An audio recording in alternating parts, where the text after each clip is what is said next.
Doc, unahin natin, bakit po sa ganitong klase ng mga viral infection, it's very important na lagi kasi nababanggit i-boost ang immune system. Yun ang talagang sinasabi to protect with this one. At ano po ang role ng TUBIG sa ganitong klase po ng mga kondisyon ng mga tao, hindi lang sa mga may viral infections? Nung na-create ni Lord ang tao, actually He made man perfect, di ba? Sabi nga, man was created as to His image. So, our body has this natural defense system. And it is able to fight off whatever is foreign into our body to cause a disease. Ngayon, ang nangyari kasi, ang tao nagiging pasaway, di ba? Man began inventing so many things that are not natural. Opo. And since they were introduced into the system, it altered how our immune system should work. So, ang ginagawa po natin ngayon as yung concept ni Dr. Bicham is we start providing patients with water first. Opo. Bakit po tubig? Because of all the elements dito sa ibabaw ng mundo, water is the best cleansing agent. So, ako personally, as a medical professional, I won't believe people saying ito magandang detoxifying agent, di ba? Kung ano-anong ginagamit nila pang detox daw. Opo. But you would note that any individual kung maglilinis ng katawan, di ba? Sa pamamagitan ng paghilamos, paghugas ng kamay, pagligo, ang laging pinipili ay Tubig. malinis na tubig. Opo, hindi lang basta-basta tubig. Di ba? Kahit na mag-alcohol ka, you are not contented not unless you wash, di ba? That area na madumi. Opo. And that's the reason why I always would advise yung mga patients natin to start drinking adequate volume of water. I always say in my seminar na ang katawan po natin as an adult is 70% water. And I have been given a formula para malinis na talaga ang katawan ng maayos, which is 50 ml per kilogram body weight per day. So, kunin nyo muna ang timbang nyo in kilograms. Huwag ho pounds kasi kung pounds, madodoble po yan. So, in kilograms. And this is the volume of water that you should drink every day. Mali po yung binibigay sa atin nung bata pa ako na 8 to 10 glasses. Because not all individual are of the same size, di ba? Iba-iba po ang sizes natin. So, following yung 50 ml per kilo is, I think, the better guide to follow kaysa yung 8 to 10 glasses. Now, the problem with water today is we cannot drink them because of the prevalence of water pollution. So, I always advise that yung patients drink purified drinking water. However, during the process of purification, not only yung water contaminants are being eliminated, but also the essential healthy minerals that the body would need to properly hydrate the body. Kasi hanggang hindi makakapasok yung tubig sa loob ng cells, hindi niya maitatapon yung metabolic waste. And when the metabolic waste would accumulate inside the cell, it will cause the acidification of the body. At ito yung isang parameter na sinasabi ni Dr. Bicham. Okay? The acidification of the body, if how much acidic your body is against it being alkaline, the presence of electrical charge, okay, is the isang factor yan. Yung health mo, that's also another factor, yung environment. So, with water and minerals, more or less nakita ko that we are able to do what Dr. Bicham advises to prevent disease. Kaya ito po yung pangunahin na approach is yung water intake, proper water intake. Nabanggit nyo kanina yung dengue, napakataas po talaga yung success rate natin sa mga pasyenteng o mga kababayan nating may mga pasyenteng may dengue using our Ionique mineral drops. Bakit po with magnesium chloride, bakit maganda ang success rate sa mga ganitong klase po ng infection? Sa loob po ng ating Ionique mineral drops, the main ingredient po is magnesium chloride. Although there are so many forms of magnesium in the market today, it is only magnesium chloride that is best against infection. Why? Because magnesium chloride would boost the immune system by as much as 300%. How? It will increase the capability of the white blood cells to destroy and eliminate all these pathogenic microorganisms by as much as 300%.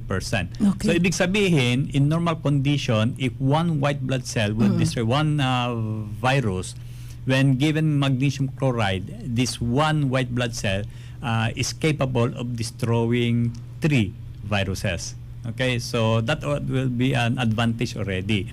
And with the presence of magnesium, which is an intracellular mineral, meaning it is found mostly inside the cell rather than outside, it is capable of detoxifying all those toxins that is inside, diba? So one of the principles na sinasabi ni Dr. Bicham is to eliminate as much toxins out of the cell as possible. Because wala naman toxins na nakakabuti sa ating katawan, nakakabuti lang sa ating katawan are the nutrients, and toxins dapat po alisin. Kaya I always encourage my patient to drink water only, kasi walang ibang inumin na nakakalinis ng maigi ang ating katawan kundi po tubig. Okay. May katanungan dito, Doc. Marami-rami na po yung pumasok. So, bigyan natin dito. Sabi niya, good morning po. Paano po makakatulong ang Ionique para makaiwas sa coronavirus? Okay, ito nga po yung sinasabi ko po. Number 1 is the main ingredient of our Ionique mineral drops is magnesium chloride. At ang ginagawa ng magnesium chloride is pinapalakas po yung ating immune system, specifically yung mga sundalo ng ating katawan, the white blood cell, to destroy and eliminate itong mikrobyo sa ating katawan. But if you're going to follow Dr. Bicham's concept of cellular theory as the cause of disease, one thing that he always says is to maintain a healthy, clean internal environment. Diba? Kaya kung malinis yung ating loob, okay, our internal environment, there is no way this microzyma, yung nabanggit ko, na which is the beginning of all forms of living organisms, to develop into virus. Kaya you would note that, for example, sa Wuhan, diba, there are 11 million residents there. But so far, diba, about 9,000 lang ang tinamaan. Hindi naman yung 11 million eh. Because ang sinasabi ni Dr. Hindi Doctor. According to Louis Pasteur, na siya po yung nag-create ng itong germ theory, sabi niya, it is the microorganism that gets into our body to cause disease. Ang sabi ni Bicham, it is not the microorganism that causes disease. It is the unhealthy environment that will cause these viruses to form inside, because the function of these viruses is to clean up the mess. Diba? It's like, for example, sa kalsada, hindi po lagi-lagi tayo makakakita ng street sweeper, di ba? Pag malinis lamang, ay pag madumi lamang yung kalsada, nandun yung tagawalis. Pero kung malinis po yung kalsada, wala po naglilinis po dyan. So yung virus po, siya yung street sweeper. So what brings the street sweeper to the street are the waste, yung garbage. So kung malinis po yung kalsada, you will never ever see a street sweeper. Ayun. So napaka-importante pala talaga, Doc, na yung immune system mo ang bantayan mo. Hindi ko ano yung manggagaling sa labas, kundi ko ano yung papasukan ng galing sa labas. Yes. Kaso, di ba, today, after about more than 10 years of promoting this concept, Opo. kaya tayo medyo nahirapan, is because people, they do not want to let go of their bad lifestyle. Precisely. Diba? So, kung sasabihin mo sa kanila, itigil mo ito. Ay, Doc, I cannot live without this. I cannot live without that. Diba? Oo. And yet, they would like to be healthy. Diba? Like one of my patients, 2 years ago, nakita ko, sinabi ko na lahat, ay ayaw itigil yung kanyang favorite beverage. Okay. Eh ngayon, nagme-message lagi sa akin, he's feeling weak daw and he's now afraid, etc. Eh, if you continue putting more toxins in your body, don't expect you to become healthier. Yep. You will get more sick. Mhm. Diba? Simple lang yan eh. Kaso, people, they don't want to follow what is the healthy lifestyle. Paano po gagamitin ang ionic minerals with water sa mga may corona? That will depend on your age Apo. and your size. So, please come to the office and we will teach you paano po. Okay. Because kahit nagagamitin nyo siya, kung mali ang paggamit, it will not protect you. Any comment about the usage of facial mask? Yung surgical mask is N95. Any comment on this? Yeah, this is my personal opinion, my personal opinion. Every time I see a patient in my office na naka-mask, I would ask why, for Apo. what purpose, and if it doesn't seem right, I would always tell the patient to remove. Okay, Okay. bakit po? Kasi when you breathe, di ba? You are not only inhaling but you are also exhaling. Now, unknown to many, when you exhale, there is a certain volume of water that you are releasing out from your lungs. And that will cause na yung mask nyo to be a little bit moist. And Okay. in time, talagang magiging moist po yan. And this moist environment sometimes is conducive for the growth of microorganisms. Secondly, when you exhale kasi, dapat yung carbon dioxide is supposed to be freely released into the air. Kung naka-mask po kayo, 'di ba, hindi po magagawa po yan. And therefore, ang tendency niyan is for you to inhale again yung carbon dioxide which is supposed to exhale. So, yung oxygenation na inyong katawan is not adequate. Now, as far as itong coronavirus is concerned, if you are not using mask properly, then it will also be useless. For example, here in Naga City, Doc, wala pa namang confirmed na cases or any reported cases. Is it safe that this early yung mga tao, they're already panicking, buying masks? Hindi, kung ano naman, kung wala pa, then I don't advise you using it already. Yun. So, siguro if there is na, saka na lang. No, and then sa akin kasi, the one who should use is the one infected. Ano kadalasan ang talagang nagiging concern bakit nagkakaroon ng matitinding mga infection cases? Hindi lang po itong viral infection na ito na coronavirus or dengue. Ano talaga yung magiging major cause? Okay, the major cause actually is unhealthy lifestyle. Opo. Di ba? So, as Dr. Bicham is saying, you only have to do two things. One is to provide your body with all those essential nutrients to keep it healthy. Diba? Not unless you will be providing your body with sufficient nutrients, your immune system cannot work to the fullest. And if they are not in their optimal condition, parang sundalo yan eh. Try sending soldiers to the war na hindi mo pinapakain na maayos. Of course, they will be weak and don't expect you to win the war with such a condition of your soldiers. So too with the body. Secondly, since our defense system usually itong white blood cells is within the circulation, nasa dugo po yan eh. So kung maipon po yung dumi sa dugo nyo, do not expect these white blood cells to have the optimal duration to live in that kind of environment. Parang isda po yan eh. Pag yung isda nandun sa aquarium na napakadumi ang tubig, syempre shorter ang kanyang lifespan. But if you maintain a healthy, 'di ba, aquarium, you would note that the fish will have a very, very prolonged lifespan. So too with the body. So, huwag kayong maniwala doon sa ibang mga health advocates, 'di ba? Na sinasabi nila na kahit ito, 'di ba? You could take, there's nothing prohibited. Hindi po totoo po 'yan.